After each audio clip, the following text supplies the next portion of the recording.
James Byron Dean, took his first breath on February 8, 1931, in Marion, Indiana. The son of Winton Dean and Mildred Wilson. His father belonged to an Irish Protestant family who traced their roots back to County Antrim, in the north of Ireland. In the 1760s, Mildred's family were of Welsh and English extraction, with some Native American ancestry, though which tribe her ancestry traced back to is currently unknown. Both sides had been living in Indiana for generations, making a living as farmers. Winton had broken away from this tradition and became a dental technician shortly before marrying Mildred in 1930, who was heavily pregnant at the time.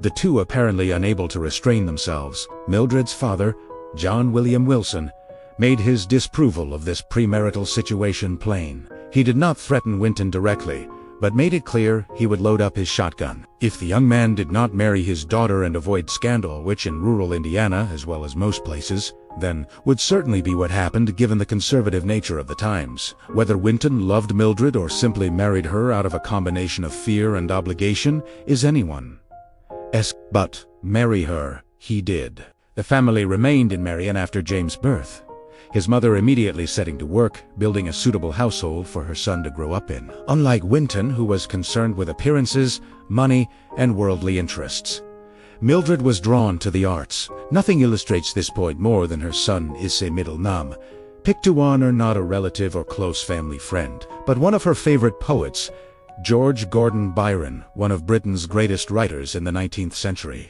The home the Dean family lived in was an old, run-down place where high winds caused the shutters to rap and front door to blow in on occasions it wasn't entirely secure. Called Green Gables apartment, it offered only the basic necessities of shelter, but neither Winton nor Mildred complained, making do with what they could while providing for their newborn son. For the first 3 years of his life, Jimmy spent most of his time in the apartment with his mother, Mildred doting on him every second of every day. It was only a year before that she lost her own mother, Minnie. A loss that left her an emotional wreck, and which was only made worse by her father's decision to remarry, to a widow within months of his first wife's passing. Reeling from these emotional blows, Mildred Dean poured all her efforts into raising her boy, babying him to the point where Winton, not one to show emotion, thought she would turn Jimmy into a sissy, but she paid no mind to this comment. Despite this, the two, at least initially, got along well. Winton, while not interested in Mildred's hobbies, saw in them something different than what the average Indiana housewife of the 1930s usually enjoyed. He called her his little bohemian, a nod to the bohemian lifestyle artists in Paris and Greenwich Village, New York, livid Mildred read about frequently. She soaked it up, dreaming of her own artistic future. On days when Winton didn't work, Mildred often tried to get him invested in poetry reading or novels, but he was not a reader or even remotely taken with intellectual ideas. In short, it is not a stretch to say Winton Dean was a simple man.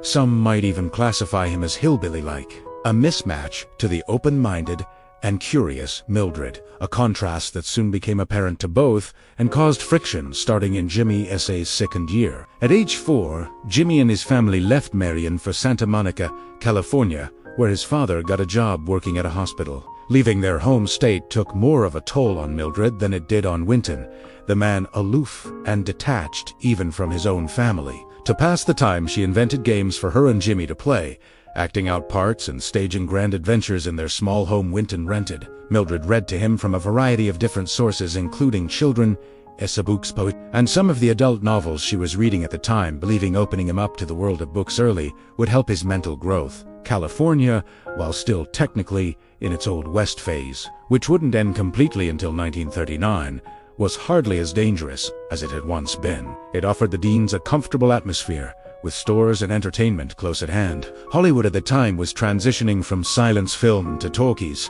a shift that both improved the quality of storytelling and also saw the destruction of dozens of careers, as some actors couldn't make the switch, their voices unfit for it. Knowing Mildred's artistic side, it is highly likely she paid attention to the happenings going on in the film industry as much as time would allow. She went to watch films whenever she could afford it, and took Jimmy to a few animated pictures when they were in town. Winton, as aloof as he was back in Indiana, was not a constant presence in his son's life, in the normal sense. He was there, but not there. He showed little affection to either Jimmy or Mildred at this point, preferring to focus solely on work and his friends, widening the wedge between them even. This rift caused mother and son to grow closer, Mildred becoming her son's confidant, best friend, and primary playmate. The two could often be seen together, playing on the porch, fighting imaginary foes, or reciting poetry to one another, a scene that startled and intrigued their neighbors. It is safe to say Jimmy's love of acting and playing pretend stemmed from these playtimes with his mother. He tried once in a while to persuade his father to join in, but Winton, like many people of his time, and some in ours, unfortunately, thought acting of any kind was done by people not quite right in the head, and he wanted no part in it. Winton believed boys should play baseball or other manly sports and hobbies.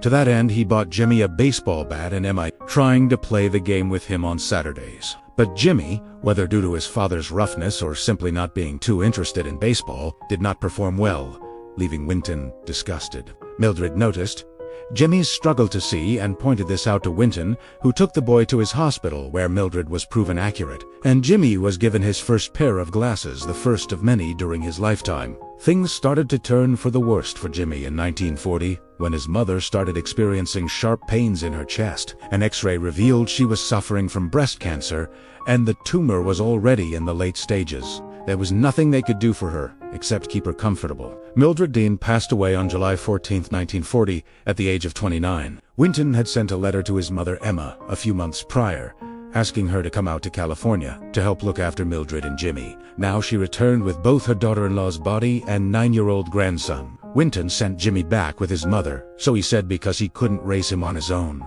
But, given his cold nature towards his son, it is not too far-fetched to imagine he simply didn't want the burden now that his wife was gone. Whatever the case, Jimmy was brought back to his father's hometown of Fairmont, where his Aunt Hortense and her husband, Marcus Winslow, took him in to be raised alongside their young children. It would be years before he saw his father again.